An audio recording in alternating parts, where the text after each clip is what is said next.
Propriété du conseil départemental de la Savoie depuis 2006, le tunnel du Chat ouvre aujourd'hui une nouvelle page de son histoire. De l'ombre à la lumière, découvrez en quelques minutes l'évolution d'un ouvrage qui rythme chaque jour la vie de plusieurs milliers de Savoyards.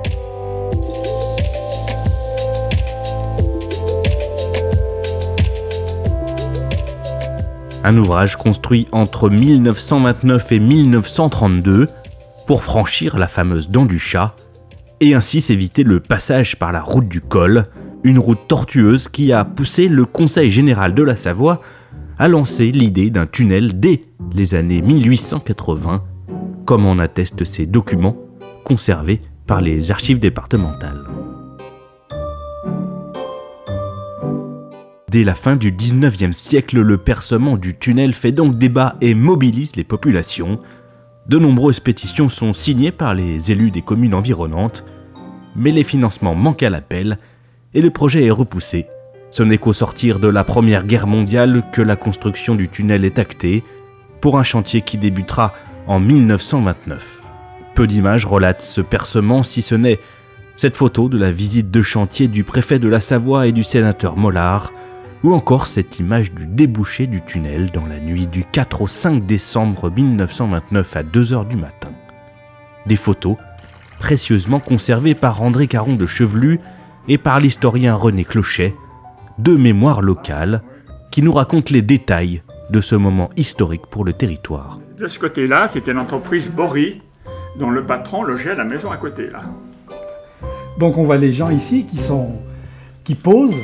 Et M. Lagier Bruno, qui a bien participé à la construction du tunnel, dit que les deux axes ont fait une différence seulement de 2 ou 3 cm.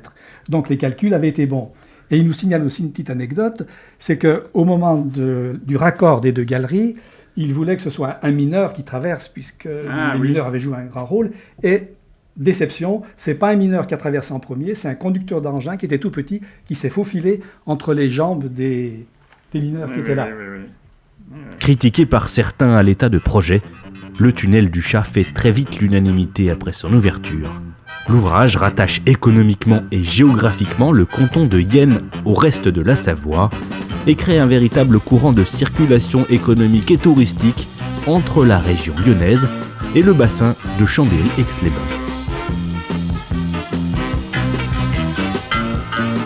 L'ouvrage est en phase avec son temps, le temps des 30 Glorieuses, le temps où l'usage de la voiture se démocratise.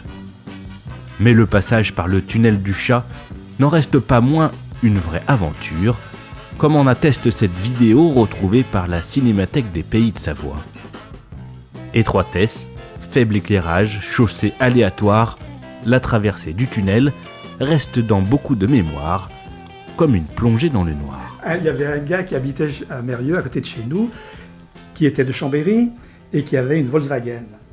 Mais il était très très méticuleux. Et bien chaque fois qu'il allait à Chambéry, quand il revenait, il la lavait complètement. Ah, oui. Chaque fois qu'il passait le tunnel, il la lavait complètement, tellement elle avait pris de pluie et d'argile. En 2 roues, en moto en vélo, tu ne pouvais pas traverser sans tomber. Ah oui. Moi, chaque fois que j'ai eu fait, tu tombais. Moi, les souvenirs du tunnel, c'est quand mes parents allaient à Chambéry donc avec une voiture Citroën pour aller faire les courses.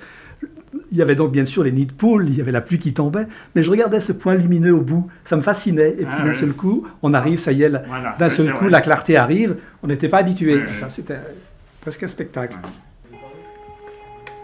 50 ans plus tard, le spectacle prenait une autre dimension, avec une visite du chantier proposée à la fin de l'été 2017.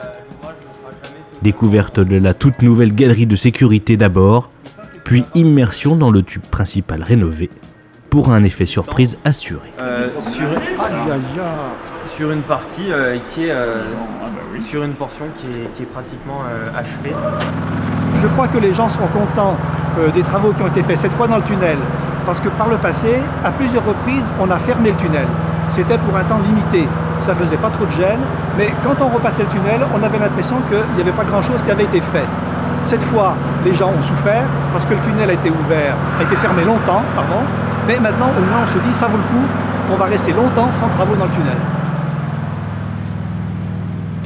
De l'ombre à la lumière, la fin de ce chantier représente l'aboutissement de 10 ans de travail pour le département de la Savoie pour mettre cet ouvrage aux normes et offrir une sécurité maximale aux usagers.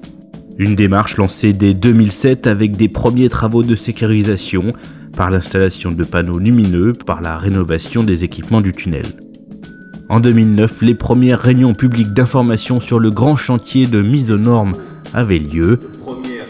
En 2011, des travaux d'élargissement de la route du col du Chat étaient menés pour préparer le futur itinéraire de déviation, et la même année étaient lancés des travaux de sondage géologique en vue du percement de la galerie de sécurité, des sondages à flanc de montagne, mais aussi dans le tube principal.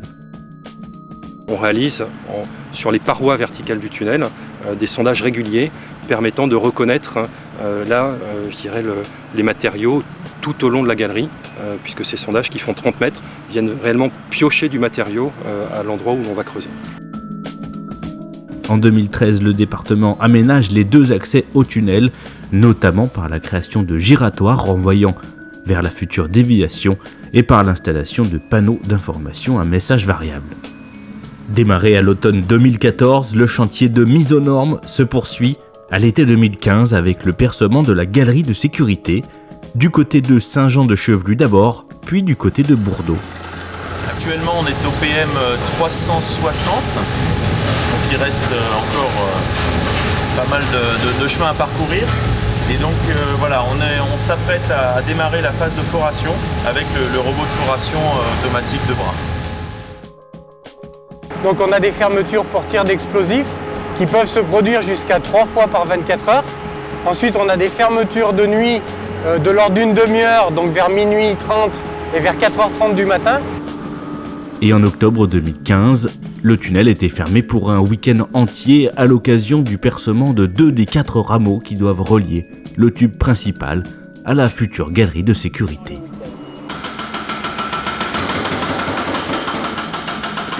La fonction du rameau, c'est vraiment la genèse des travaux de construction de la galerie, avec l'obligation de mettre à disposition des rameaux de secours pour les usagers. En mai 2016, élus, partenaires et médias venaient assister à l'opération de débouché de la galerie de sécurité. 1500 mètres de roches ont été creusés en à peine 1 an et les 2 équipes se rejoignaient symboliquement. Donc il faut féliciter tout d'abord les mineurs pour leur activité, pour leur engagement sur 3 postes de nuit, sur 3 postes, 24 heures sur 24, donc ça demande quand même beaucoup d'énergie à tout le monde. Et derrière, on a une activité de revêtement, donc toute la galerie est revêtue de béton coffré. Cette galerie bétonnée prend forme au début de l'année 2017, un ouvrage qui pourra servir de voie pour les piétons et les cyclistes, mais qui reste avant tout une galerie de sécurité pour évacuer le tunnel et extraire les fumées grâce à cette conduite et à 2 énormes extracteurs situés à chaque extrémité. Imaginez 2 gros aspirateurs qui, tous les 100 mètres, via ces conduits-là, viennent donc extraire les fumées du tunnel. À partir d'avril 2017, commence la phase de fermeture totale du tunnel. Toute la circulation est déroutée sur le col du Chat pour quelques mois, le temps de mettre à nu le tube principal, puis de venir apposer les nouvelles tôles de voûte. Septembre 2017, le tunnel du Chat a endossé sa nouvelle robe, blanche et lumineuse, la pose d'un enrobé blanc le mois suivant, venant parachever le tableau. C'est marquant, c'est tout simplement pour améliorer le confort visuel des usagers. On a couplé ça à un éclairage moderne, technologie LED, tout ça pour que l'usager se sente en sécurité quand il va traverser le tunnel. Après 3 ans d'un chantier continu, l'heure est donc maintenant venue de livrer l'ouvrage aux usagers, automobilistes, piétons et cyclistes. Un tunnel mieux équipé que jamais pour la sécurité et le confort de chacun. Un tunnel passé de l'ombre à la lumière.